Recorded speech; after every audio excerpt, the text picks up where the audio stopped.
What's up, everybody? Welcome back. Paul here. There's a lot going on, but today I wanted to introduce you to the very first magazine that Sensei was ever published in. Here it is on the screen right here. Of course, it's manga. There were two of these magazines that I got to take a look at. Yes, I got video of it. Yes, I got photocopies. Yes, I got pictures of it. And I'm going to introduce some of that information to you here today. Where did I get this? Well, I was out visiting my friend Amir's house out in Ibaragi. He bought this amazing, beautiful house surrounded by the most absolutely perfect Japanese garden. What the hell is this place?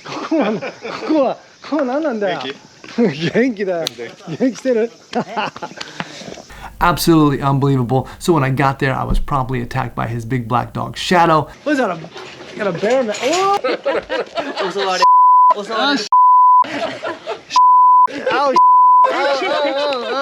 Whom I absolutely love, and then I was tricked into eating cricket onigiris.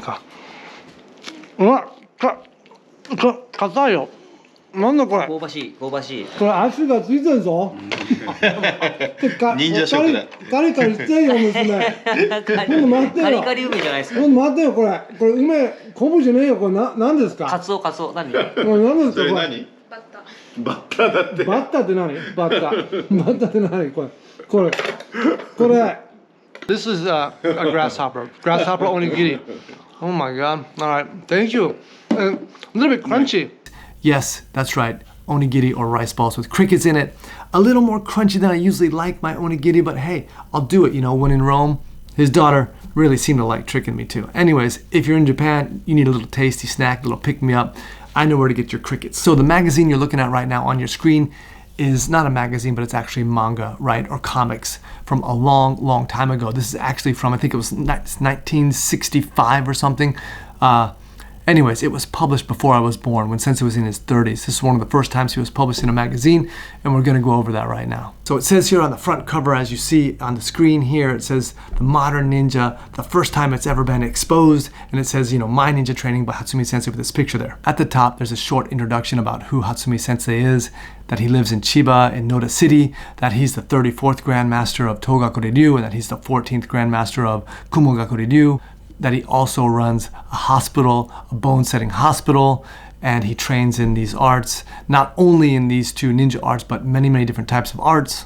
Now, the first thing I want you to understand is that, yes, this is shonen manga, or comics for young kids. The comics here in Japan, young kids read them, of course, but also adults read them. Everyone across all ages reads manga here. And in fact, it's a great way to study. I studied a lot of things through manga. The first section is, you know, why did you study ninjutsu?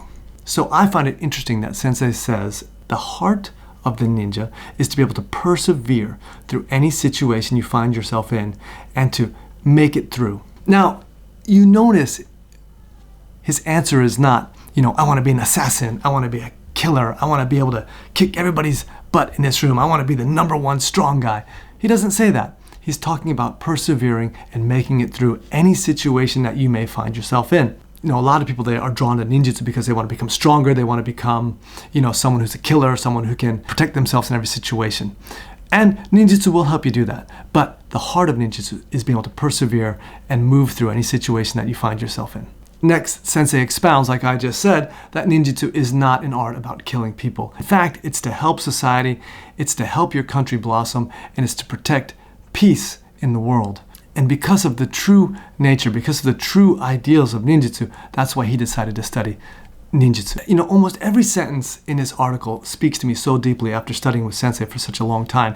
I think a lot of these messages really get lost in translation a lot. So it's very helpful to go back and read something like this and to refresh your understanding of why Sensei started ninjutsu and maybe why you're doing ninjutsu. Because of this philosophy of ninjutsu, you're not supposed to use ninjutsu for personal greed, for personal gain, and for doing bad things.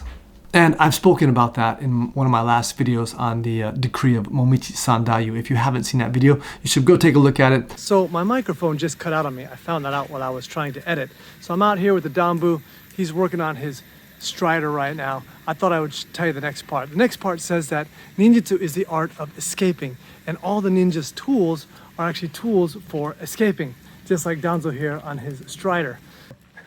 Choo-choo. You see the train? There's a expression in Japanese, 36 nigeru ni shikazu. which means that the 36th plan is escaping. And you know, if you think about it, if you think about the Ju Hachiban, right, or the 18 arts that you have to learn as a bugeisha, as a martial artist, you have the 18 styles, the omote and the ura, and you put those together. Hold on. Sushi delivery. So if you put 18 and 18 together, you get 36. So in essence, maybe the essence of martial arts, once you've done the 18, you know, the Juhachi omote and ura, you get to 36, you find that ultimately the best thing is to escape. Uh-oh, car, let's escape, Danzo. Hold on. Hi. You know, even some of our best warriors nowadays in the SEAL teams and special forces, they'll tell you that escaping is absolutely one of the best options you have. Whenever there's a threat, what do you want to do? You usually want to put a little bit distance between you and the threat, or even obstacles, right? Put a building, put a tree, something, put obstacles between you and the threat. So escaping is actually, you know, not a cowardly thing to do. It's actually a way to save your lives and save lives of others as well. Okay, this is a good time for an interlude. I want to shout out to my good friend Anthony Rodriguez, who sent me this nice, cool sokutoki. That's difficult to say. Try to say that. So here it is, the nice Mitsubishi box or sukutoki that Anthony sent me. It's got the bujin on the front. It's 3D printed, very lightweight plastic. Of course, you can open it up where you put the Mitsubishi powder on the inside, cover it back up, and when you need to use it, you just take it out and you blow on it, and the Mitsubishi flies out into the opponent's face. Of course, you've got the little part that fits into the hole here so that the powder does not come out. Now, one thing I would suggest, Anthony, this one was sent to me by Paul Richardson in England. And I see that a little bit different. This is the shape that Hatsumi Sensei had with his. You see it's a more tapered shape there. Also, check out the hooks on it. This way you can, now I'm sorry, mine is all torn apart because Baba chewed this thing up something fierce. Sorry, Paul. But anyways, see, it's got the hooks on it, Anthony. If you do 3D print these again, you might want to put some hooks on it. That way you can kind of hang it from your necklace like this so that the time is right. You just pull it off and boom, hit it like that. So anyways, if you're interested in these little skutokis, get a hold of Anthony or Paul, you can get one. But this 3D printing, man, I really think it's going to change the world, you know, change manufacturing as we know it, even printing out the human organs with stem cells one of these days. It's really fantastic. So if any of my good Bujinkan friends are out there 3D printing stuff and you want me to check it out, please send one to me. I'll check it out. I'll introduce you on the channel and we'll just have a good time with it. In other good news, there was an Instagram video of Hatsumi Sensei drawing a Daruma in the dojo, which was so great to see Sensei up and about and drawing again. I'm so excited. Plus, he was drawing a Daruma, which means a lot to me because that was the first thing he taught me to draw. Anyways, I want to thank Bujinkan Michigan for putting that video up. I'll put a link down below that you can go check it out on your own. Also, more good news out of France. My friend Lade sent me a picture of a scroll right here that Hatsumi Sensei sent him. It's really good to see Sensei up and active and sending people things nowadays. So maybe next time I'll translate this for you. I'll give you a hint. It's from the Kanon Sutras. It's very nice. Sensei sent it to him. It just warms my heart. So anyways, let's get back into it. So the next section is very short. It's about before he started training in Ninpo, what he did. Sensei said he started training to strengthen his heart. You know, that's an interesting point too, to strengthen his heart, not so much his body, because he was doing that already in different types of things, different types of arts. He said he has like 144 black belt degrees in all types of arts. It's listed in the article here. You can see that on the side here if you want. So he had lots of different black belts and experience in different arts before he met Takamata Sensei down in Nara. And after training with Takamata Sensei for just a few years, he was granted permission to be the next Soke of Togakuri-ryu. The next section is even nowadays he's training full on 24/7. Well, not really, but he says even now I'm training all the time. And so it says, you know, he's a doctor at a bone clinic, and in the afternoons he'll see up to 60 patients, right? And then after that he gets his students and they go out and they train. And come on, Danza, you can overcome that.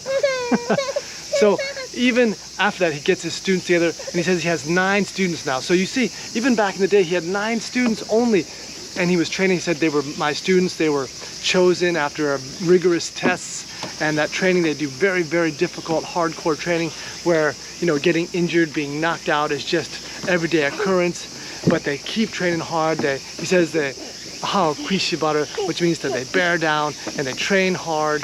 And in fact, When they do that, they get much better at their training, but also their injuries get better faster and they overcome obstacles more easily. Like this guy here. Do it! So Sensei talks about what he's training on now during his training at that point in time. He says he's working on throwing the rope or nagenawa. He's also working on tree climbing, which you see we have lots of trees here in Noda, and also using the shinobi katana or the ninja sword in various ways for climbing over walls or fences, things like this. And as well, he's working on something which I find very fascinating is, you know, the ninpo for eating, right? In the way that, for example, you'd want to swallow different types of beans, swallow them and then bring them back up one at a time or in a group like this. Even senbei, anything you eat, to be able to swallow it and then bring it back up one at a time or all at once. Of course, this is for, you know, if you were poisoned or something like that, you'd have to bring out that food or that drink very quickly. There's a funny story, maybe I should tell you right now. I was in the dojo once. This is the old Hombu dojo. Sensei had just come in from lunch because I think we were starting at that time training around 1 o'clock. And so Sensei comes in from lunch and we start training, and everyone's training just like normally. When I'm standing near Sensei and I hear him sort of like burp, and he says to me, he says, "Hey Paul, check this out." And I look over and he opens his mouth and he shows me this big chunk of tonkatsu on his tongue. Tonkatsu is fried pork, right? And now if you'd have eaten that normally, it would be, you know, chewed up and disgusting, right? But he's got this perfect sliver of fried pork laying on his tongue, as if he just took it off his plate, right? And this is what they do. They swallow it whole like a snake, and Sensei would say he holds it in his throat or somewhere, but I really don't know how to do it yet. I feel like I should start working on that now though. So he says, "Look at this, I just had this for lunch," and he shows me this tonkatsu, he says, "And now I'm gonna eat it." And he starts chewing it right there while we're training in class. And you know, I don't know, I guess he threw it up, right? Maybe he had it in his pocket, I don't know, he's a ninja, right? You can never tell, but you know, he was telling me, "Look, I threw it up," so I believe him.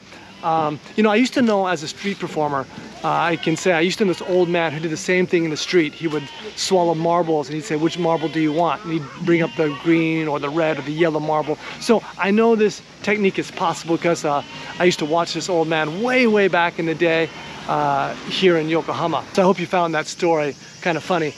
It's just something I'll never forget. Furthermore, towards the end of this section, he talks about, you know, if you do find yourself being poisoned, the way to get out of that is to take the egg whites from 20 eggs, swallow them, and then of course throw them back up, and you should be safe from poison. Everybody, I hope you enjoyed hanging out with the family here today and talking about these things.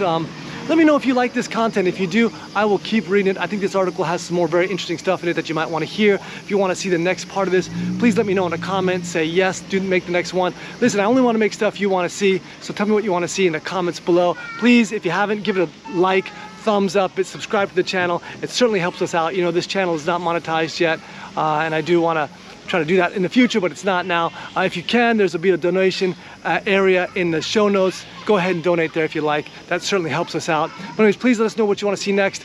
I've got all kinds of ideas, but I want to hear from you. Let me know and I'll make it. If you want to see the next one of this continuation of this article, let me know. I'll make it as soon as possible. All right, everybody, take care. We'll see you next time.